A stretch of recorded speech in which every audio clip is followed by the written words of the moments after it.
Hi there! This is Carol and welcome back again to my YouTube channel. It's a new day, new video at bagong kaalaman na naman matututunan nyo sa video na ito. And for today's topic, ang ating pag-uusapan ay tungkol sa BPI Express Credit Card Program.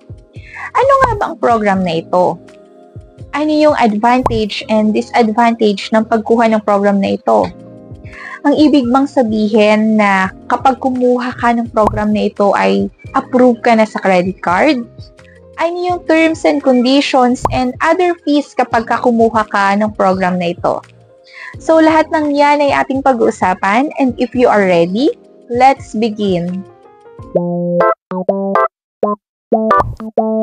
Ikaw ay nag-apply ng BPI credit card through branch, yung iba naman through internet, yung iba ay through malls sa mga nag-aalok.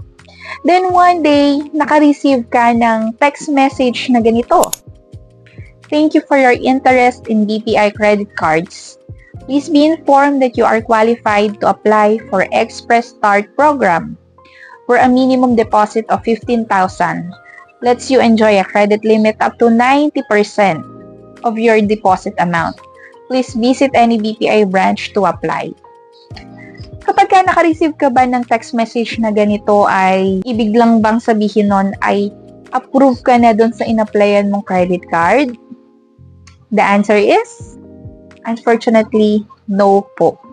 Kapag ganito na naka-receive tayo ng text message, sabihin lamang ay na-denied or na-cancelled ang ating application. Para po sa mga nagtatanong na paano nila malalaman kung ano yung reason kung bakit sila na-decline sa credit card applications. If in case na mag-inquire kayo sa bank, ay hindi rin po kasi sa amin din i-disclose ng credit card department yung reason kung bakit po na-decline ng ating mga regular applications. So, if in case na ma-denied po tayo, ay hindi natin malalaman talaga yung pinaka-reasons kung bakit na-decline yung ating applications. Pero after nun, you have the option naman na mag-reapply ng regular application after 6 months. Pero once na makareceive ka ng ganitong text message, ay ibig sabihin lang nun, binibigyan ka ng bangko ng other options para makapag-apply ng BPI credit card. So, itong option kasi na ito ay sure na ma-approve ka na at sure na magkakaroon ka ng credit card na ganito. So, ano nga ba yung BPI Express Credit Card Program na ito? Ito yung program na kung saan ay mag-hold ka ng certain amount sa inyong deposit account. And then, yung i-hold doon sa account po ninyo, 90% po nun ay yun ang magiging available credit limit po ninyo doon sa marireceive nyong BPI credit card. Ibig sabihin ng hold out ay hindi mo siya mawi-withdraw. Nasa account mo lang siya. Nakikita mo siya, pero hindi nga lang available yung balance nun. Once na mag-apply ka sa program na ito, ay hindi buong hold-out amount doon sa deposit account mo yung magiging available doon sa BPI credit card.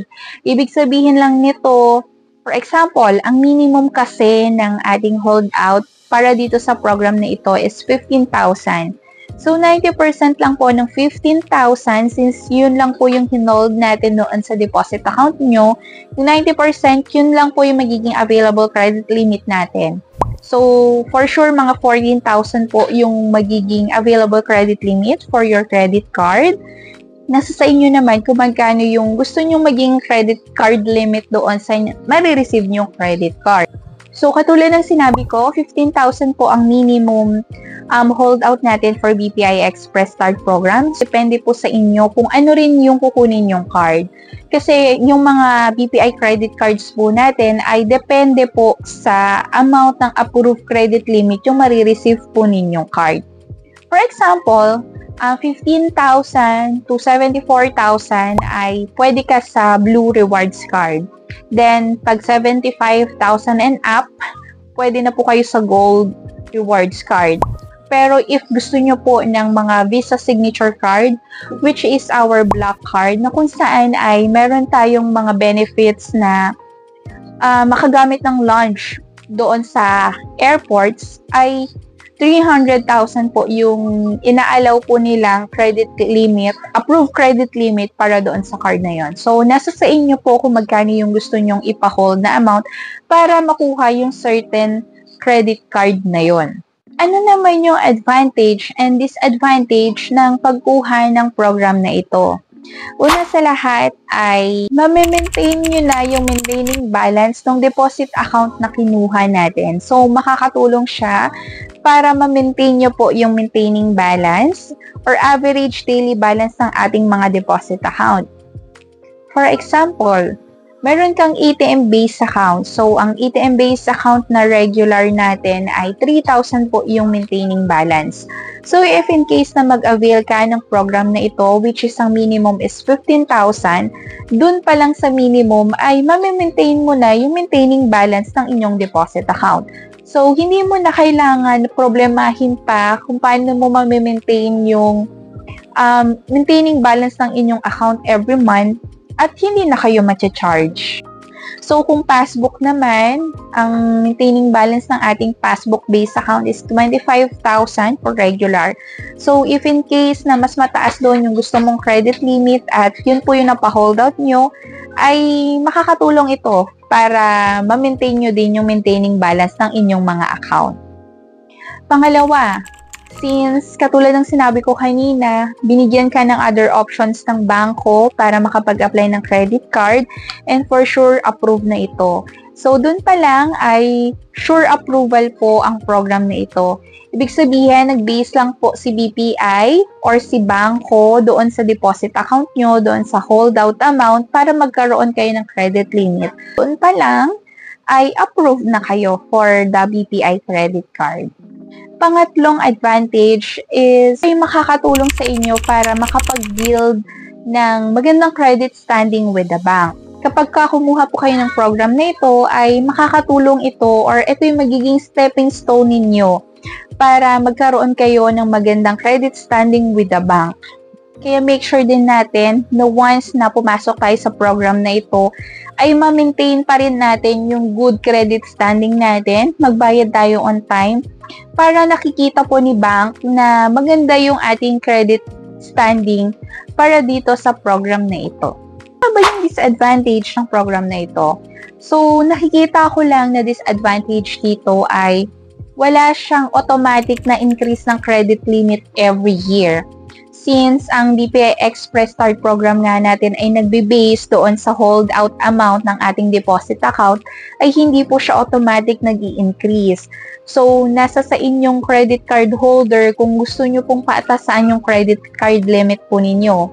So, if in case na pumasok kayo sa program na ito and then 1, 2, 3, or 5 years naka-stick kayo sa program na ito, hindi po talaga siya automatic mag-i-increase unless ipa-increase nyo po siya and magpadagdag kayo ng holdout amount sa bangko. Once po ba na pumasok ako sa program na ito ay pwede pa rin akong mag-apply ng credit card regular application? The answer is yes. Pwedeng-pwede po. Ang BPI Express Start program ay pwede po tayong ma-convert into regular application after 1 year pa po. So, doon sa 1 year na yon ay make sure po natin na katulad ng sinabi ko kanina, nagme-maintain tayo or nagbe-build na tayo ng magandang credit card standing or credit score with the bank or with the financial institution para nakikita po nila na consistent tayo na maganda yung ating payment or lagi natin ginagamit yung credit card. So, doon kasi, after a year, kailangan natin magpasa ng proof of income. Ito ay latest ITR o kaya 3 months payslip or Certificate of Employment with Compensation and Benefits.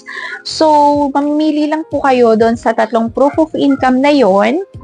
And then, ipapasa nyo po yun sa bangko for conversion ng BPI Express Start program into regular application. So, 1 year pa po ninyo pwedeng gawin yon. And then, subject for approval siya. So, may mga times na hindi pa rin siya ma-approve ni bangko. So, depende pa rin po. Kasi ang qualifications po nila dyan is kailangan maganda yung credit score po ninyo or credit standing with the bank doon sa 1 year po na naka-stick kayo sa program na yon. Pangalawa, kailangan kaya na ng proof of income natin na masustain yung credit cards natin. If in case po ba na wala pang 1 year, gusto ko na ipa-cancel yung BPI Express Start program na ito. Possible po ba yon? The answer is yes. Possible po na ipa-cancel yung BPI Express Start program na ito. Yun nga lang, meron po tayong cancellation fee worth 1,500. So, kapag wala pa pong 1 year, yun yung magiging service fee natin. Pero after a year naman, nakapag-decide kayo na hindi gusto yung program na yon and gusto nyo na lang i-pull out yung program, is wala na siyang cancellation fee. Basta ma-reach lang natin yung 1 year. Papa-approve naman kasi natin ng BPI credit card into regular credit card. Syempre may mga clients naman din kami na na-approve naman talaga siya.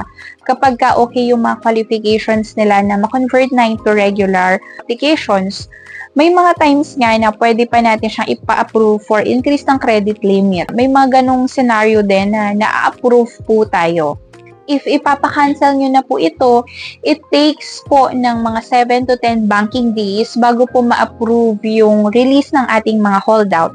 Ibig sabihin nun, once ma-approve yung release ng holdout natin, is magiging available na po yung holdout amount dun sa deposit account natin. And pwede na po natin siya ulit ma-withdraw.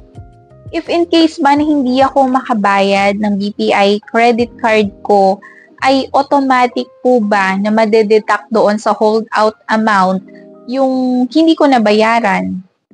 The answer is no. Hindi po siya ma-deduct automatic doon sa holdout amount nyo if in case po na hindi kayo nakabayad for this month or for this due date. So, kailangan nyo pa rin po siyang bayaran kasi hindi siya automatic. Since naka-fix nga po yung holdout amount po na yon, parang basis lang po yon ng credit limit po ninyo. Pero hindi po ibig sabihin no na once na hindi kayo makabayad, deduct po doon. So, I hope na nakatulong po itong topic sa inyo para malinawan kung ano nga ba talaga yung BPI Express Credit Card Program na ito. And kung magandang alternative ba ito if in case na hindi ka ma-approve sa regular applications.